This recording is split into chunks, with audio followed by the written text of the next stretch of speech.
ఇక మీరు చాలా ముఖ్యమైన విషయం ఇంటర్మ్ బెయిల్ గురించి అడిగారు. ఇప్పుడు బెయిల్ అనేవి 3 రకాలండి.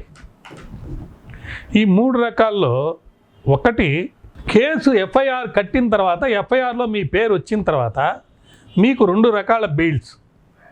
ఒకటి anticipatory bail, 2 regular bail. Anticipatory అంటే నన్ను అరెస్ట్ చేస్తారేమోనని చెప్పి నాకు ఒక అప్రిహెన్షన్, భయం అనేది ఉంది కాబట్టి ఇదిగో ఈ సందర్భాల్లో నన్ను అరెస్ట్ చేసే అవకాశం లేదు, హక్కు కానీ బాధ్యత కానీ వాళ్ళ మీద లేదు, కానీ వాళ్ళు నన్ను ఉల్లంఘించి నా శత్రువులు చెప్పిన దాని మీద నన్ను అరెస్ట్ చేస్తున్నారు, లేదా ఖర్చు తీసుకోవడానికి చేస్తున్నారు, లేదా డబ్బులు కొట్టేయడానికి చేస్తున్నారు, నా హక్కులు భంగం అయిపోతున్నాయి, ఈ అప్రిహెన్షన్ నాకు ఉంది కాబట్టి దయచేసి నాకు యాంటిసిపేటరీ బెయిల్ ఇవ్వండి అని చెప్పి వాళ్ళు అడిగితే అనేక కండిషన్స్ని పరిశీలించి యాంటిసిపేటరీ బెయిల్ ఇవ్వాలా లేదా అనేది కోర్టు తీర్పిస్తే దాని ప్రకారం ఆయన అరెస్ట్ చేయకుండానే బయట ఉండి పోలీసు వారికి సహకరిస్తూ దర్యాప్తు జరిగేది, అదొక బెయిల్. ఇక రెగ్యులర్ బెయిల్ అంటే ఆయన అరెస్ట్ చేస్తారు. ఏమండి, అరెస్ట్ చేసిన తర్వాత ఇదిగో ఈ కారణాల వల్ల కేసులో నేను కోఆపరేట్ చేస్తున్నాను కాబట్టి నాకు బెయిల్ ఇచ్చి బయటికి పంపించండి, మీరు ఎప్పుడు రమ్మంటే అప్పుడు వస్తానని చెప్పి అడిగితే పోలీసు వారు బెయిల్ ఇవ్వచ్చు, కోర్టులో కూడా వేసి బెయిల్ అడగవచ్చు. ఇది ఎఫ్ఐఆర్ కట్టిన తర్వాత సంగతులు. ఎఫ్ఐఆర్ కట్టక ముందు కూడా, ఇంకా ఎఫ్ఐఆర్ కట్లా కానీ పోలీసులు వచ్చి ఇంటి చుట్టూ తిరుగుతున్నారు, అందరిని అడుగుతున్నారు, ఎక్కడ రాంగోపాల్ వేసేస్తాం పట్టుకుంటాం, పేపర్లలో అక్కడ ఇక్కడ స్టేట్మెంట్స్, ఒక భయానక వాతావరణం క్రియేట్ అయింది. ఆ సందర్భంలో కూడా యాంటిసిపేటరీ బెయిల్ అడగచ్చు. నా మీద వాళ్ళు చెప్పే కేసుకున్న పనిష్మెంట్ అనేది బిలో 7 years. నన్ను అరెస్ట్ చేసే ఆవశ్యకత కానీ అవసరం కానీ హక్కు కానీ బాధ్యత కానీ వాళ్ళ మీద లేదు, కానీ నాకు భయం కలిగించే విధంగా వాళ్ళు చేస్తున్నారు కాబట్టి ఆ భయం నాకు ఉంది కాబట్టి నా హక్కులు కాపాడటానికి మీ దగ్గరికి వచ్చి నాకు బెయిల్ ఇవ్వండి అని చెప్పి అడిగేది ఒకటి. అది బిఫోర్ రిజిస్ట్రేషన్ ఆఫ్ ఎఫ్ఐఆర్, దాన్ని కూడా యాంటిసిపేటరీ బెయిల్ అంటారు. అయితే ఇంకోటి ఇంటరమ్ బెయిల్ అని ఉంది.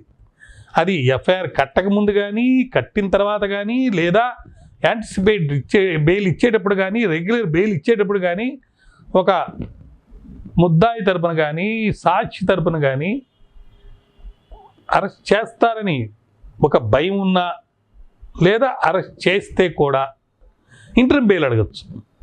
ఇంటరమ్ బెయిల్ అంటే చాలా సింపుల్. ₹1,00,000 మీకు అప్పు కావాలి, ఏమండి ఆ అప్పు ఇస్తారా లేదా అనేది బ్యాంక్కి డిసైడ్ చేసే లోపల మీ అత్యవసరమైన అవసరాలు ఉంటే 10,000 ముందు ఇవ్వండి సార్, నాకు పిల్లవాడికి డబ్బు కట్టుకోవాలని చెప్పి బెయిల్ తీసుకురావటం, లేదా డబ్బులు తెచ్చుకొని నీ పని వాడుకోవటం. అట్లనే రెగ్యులర్ బెయిల్ ఇచ్చే ముందల నాకు యాంటిసిపేటరీ బెయిల్ ఇవ్వండి లేదా రెగ్యులర్ బెయిల్ ఇవ్వండి అని మీరు అడిగేటప్పుడు దాంతోపాటు మీరు ఇంటరమ్ బెయిల్ కూడా అప్లై చేయొచ్చు.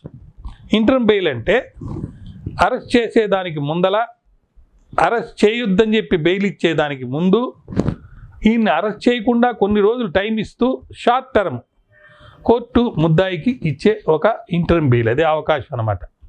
ఇండియాలో దాన్ని temporary and short term bail అని అంటారు. ఇలాంటి ఇంటరమ్ బెయిల్ అనేది కోర్టు ముందు యాంటిసిపేటరీ బెయిల్ కానీ రెగ్యులర్ బెయిల్ కానీ వేసినప్పుడు వీటిల్లో నాన్ బెయిలబుల్ కేసెస్ కాబట్టి పీపీ గారికి నోటీస్ ఇచ్చి వీళ్ళ ఆర్గ్యుమెంటు వాళ్ళ ఆర్గ్యుమెంటు విని అతనికి రెగ్యులర్ బెయిల్ యాంటిసిపేటరీ బెయిల్ ఎంటైటిల్డా లేకపోతే రెగ్యులర్ బెయిల్ మామూలు అరెస్ట్ అయిన తర్వాత ఇచ్చే బెయిల్ ఎంటైటిల్డా కాదని తీర్మానం చేసే ముందల టెన్షన్లు ఉండకుండా, ఇబ్బంది పడకుండా, హక్కులు కాలు రాయకుండా, అంటే right to freedom of speech, right not to be arrested except under due process of law under article 21 కింద ఈ 2 హక్కులు భంగం కలగకుండా ఉండేదానికి అరెస్ట్ కంటే ముందల అరెస్ట్కి సంబంధించి ఏదైనా బెయిల్ అప్లికేషన్స్ పెండింగ్ ఉంటే ఆ మెయిన్ పిటిషన్స్ని డిస్పోజ్ చేసే లోపల తాత్కాలికమైనటువంటి బెయిల్ ఇవ్వమని అడిగేది ఇంటరమ్ బెయిల్. సో ఇంటరమ్ బెయిల్ వేయదలుచుకున్న ప్రతి వాళ్ళు కూడా రెగ్యులర్ బెయిల్ వేయాలి. అది యాంటిసిపేటరీ బెయిలా లేకపోతే రెగ్యులర్ బెయిలా, ఆ bail application main application pending ఉన్నప్పుడు, అర్జెన్సీ ఉన్నప్పుడు ఇంటరమ్ బెయిల్ అప్లికేషన్స్ వేసి మీ అర్జెన్సీని, కంపెల్లింగ్ రీజన్స్ని కోర్టు వారికి తెలిపితే ఖచ్చితంగా మీకు ఇంటరమ్ బెయిల్ ఇచ్చే అవకాశం ఎక్కువ ఉంది.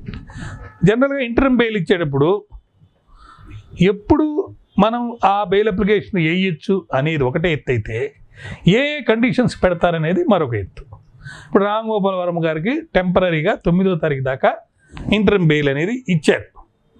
ఇప్పుడు అర్జెంట్ ఆర్ స్పెషల్ సిచ్యువేషన్స్ ఉంటాయి, అటువంటి సందర్భాల్లో ఇంటరిమ్ బెయిల్ ఇస్తారు. ఒకటి medical emergency, immediate medical attention కావాలి ఇంట్లో వాళ్ళకి కానీ తనకు కానీ, లేకపోతే ఇంట్లో క్లోజ్ రిలేటివ్స్ ఎవరైనా చచ్చిపోయి ఉంటారు, లేకపోతే అర్జెంట్ హ్యుమానిటేరియన్ రీజన్స్ ఉంటాయి, అవి కనుక మీట్ కాకపోతే వాళ్ళ యొక్క అదర్ విషయాల్లో ఈ అరెస్ట్ అనేది జరిగి నష్టపోతారు. ఇట్లాంటి రీజన్స్ ఉన్నప్పుడు బెయిల్ అప్లికేషన్లు పెండింగ్ ఉంటే అతని హక్కులు, మెయిన్ హక్కులు, ప్రాథమిక హక్కులు భంగం కలిగేటట్టు ఉంటే, కేసు చూసినప్పుడు ప్రైమాపేషిగా వీక్గా కనిపిస్తే చూడగానే మనకు తెలుస్తుంది. కోర్టు వారికి ఉన్న జ్యుడిషియల్ డిస్కషన్ వాడుకొని ఇంటరిమ్ బెయిల్ ఇచ్చేదానికి అవకాశం చాలా ఎక్కువ ఉంది. దీనికి చాలా కండిషన్స్ కూడా ఉంటాయండి. ఒకటి, ఒక బాండ్ కానీ షూరిటీని కానీ ఇవ్వటం. అంటే ఇంటరిమ్ బెయిల్ నేను వాడుకుంటాను, రెగ్యులర్ బెయిల్ డిసైడ్ అయ్యేంత వరకు నేను ఏ తప్పు చేయను, మీరు ఎప్పుడు పిలిస్తే అప్పుడు వచ్చి మీకు సరైన ఆన్సర్ ఇస్తానని చెప్పి ఒక బాండ్ కూడా అతను రాయించాల్సిన పరిస్థితి కూడా వస్తుంది. ఇంకా వేరే కండిషన్స్ కూడా ఉంటాయి. మీరు వెళ్ళి సరెండర్ కాండి, సరెండర్ అయితే పోలీసు వాళ్ళు మిమ్మల్ని అరెస్ట్ చేయకుండా బెయిల్ మీద పంపించేస్తారు, ఇంకా అరెస్ట్ ఉండదు. పోగానే బెయిల్ ఆల్రెడీ గ్రాంటెడ్ కదా ఇంటరిమ్ బెయిల్, అలాంటిది. తర్వాత కోర్టు హీరింగ్స్ ఖచ్చితంగా హాజరయ్యేటట్టు కండిషన్, లేకపోతే పోలీస్ వారి దగ్గరికి వెళ్ళి హాజరయ్యేటట్టు కండిషన్, ఎవిడెన్స్ని ఏది ట్యాంపర్ చేయను అని చెప్పి ఇచ్చే కండిషన్స్. ఇప్పుడు పాత వాటిలో అయితే 437, 439 అనేది ఈ యొక్క రెగ్యులర్ రెగ్యులర్ బెయిల్కి సంబంధించిన సెక్షన్స్. కొత్త వాటిలో మళ్ళీ వేరే సెక్షన్స్ బిఎన్ఎస్ యాక్ట్లో వచ్చినాయి. అదేవిధంగా ఈ ఇంటరిమ్ బెయిల్ అనేది మిస్యూజ్ చేయకూడదు, ముద్దాయి మిస్ చేయకూడదు, ముద్దాయి మిస్యూజ్ చేయకూడదు. కోర్టు వారు కూడా మిస్యూజ్ చేసేటువంటి కేసుల్లో ఇంటరిమ్ బెయిల్ ఇవ్వకూడదు. అదేవిధంగా జెన్యూన్ రీజన్స్ ఉన్నాయా లేదని చూసే ఇంటరిమ్ బెయిల్ అనేది ఇవ్వాలన్నమాట. దీనికి సంబంధించి చాలా ఫేమస్ కేసెస్ ఉన్నాయి, ఎందుకంటే చాలా కేసెస్లో మనం వీటి గురించి వింటున్నాం కాబట్టి ఫేమస్ కేసెస్ చెప్తున్నాను.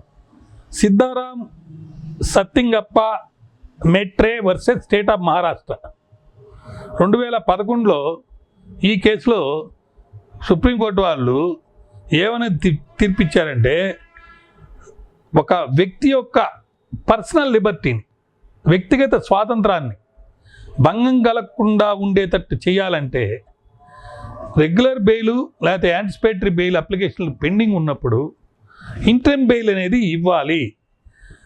కానీ ఆ బెయిల్ ఇచ్చేటప్పుడు పరిస్థితులు, కేసు పూర్వపరాలు, ఫ్యాక్ట్స్ అండ్ సర్కమ్స్టాన్సెస్ క్షుణ్ణంగా పరిశీలించి మాత్రమే కోర్టు ఇది ఇవ్వాలని చెప్పి ఈ కోర్టులో తీర్పు ఇవ్వడం జరిగింది ఈ జడ్జిమెంట్లో. అదేవిధంగా Arnesh Kumar versus state of Bihar, ఇది చాలా ఇంపార్టెంట్ కేసు, 2014లో వచ్చింది. అన్నెసరీ అరెస్ట్ అనేదాన్ని ప్రివెంట్ చేయాలి. అన్నెసరీ డిటెన్షన్ కానీ లేదా అరెస్ట్ కానీ ప్రివెంట్ చేయాలంటే ఇంటరిమ్ బెయిల్ అనేది ఇవ్వటం అనేది ప్రత్యేక పరిస్థితులు ఉన్నప్పుడు ఖచ్చితంగా ఇవ్వాలని చెప్పి దీంట్లో చెప్పడం జరిగింది.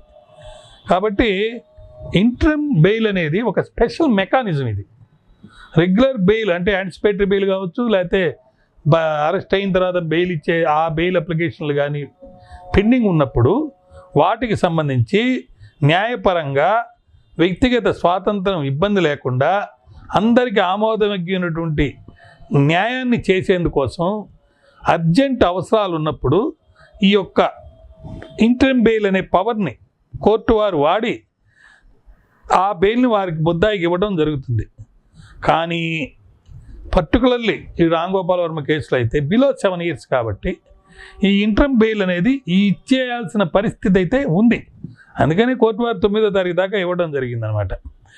అంటే నాన్ బెయిలబుల్ కేసు ఆయన మీద పెండింగ్ ఉంది, ఆయన అరెస్ట్ చేస్తారనే టాక్ ఉంది.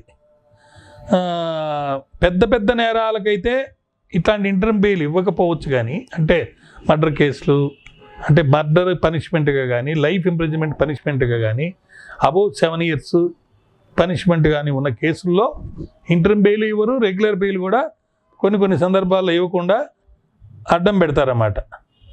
ఈ ఏ సందర్భాల్లో ఎవరంటే 437లో చెప్పిన ప్రకారం ఒక రీజనబుల్ మన బిలీఫ్ ఈ కేసు స్టడీ చేసేటప్పుడు అక్కడ ఉన్న ఫ్యాక్ట్స్ చూసేటప్పుడు కనుక ఇతను నేరం చేశాడని అనిపిస్తే ఈ బెయిల్ ఇవ్వరు అనమాట. సో ఇలా చాలా పర్టికులర్ ఆస్పెక్ట్స్ మనం సుప్రీంకోర్టు ఉత్తర్వులను చదివినప్పుడు మనకు అర్థమవుతుంది అనమాట. ఏ సందర్భాల్లో యాంటిసిపేటరీ బెయిల్ ఇవ్వాలి, ఏ సందర్భాల్లో రెగ్యులర్ బెయిల్ ఇవ్వాలనే విషయాన్ని.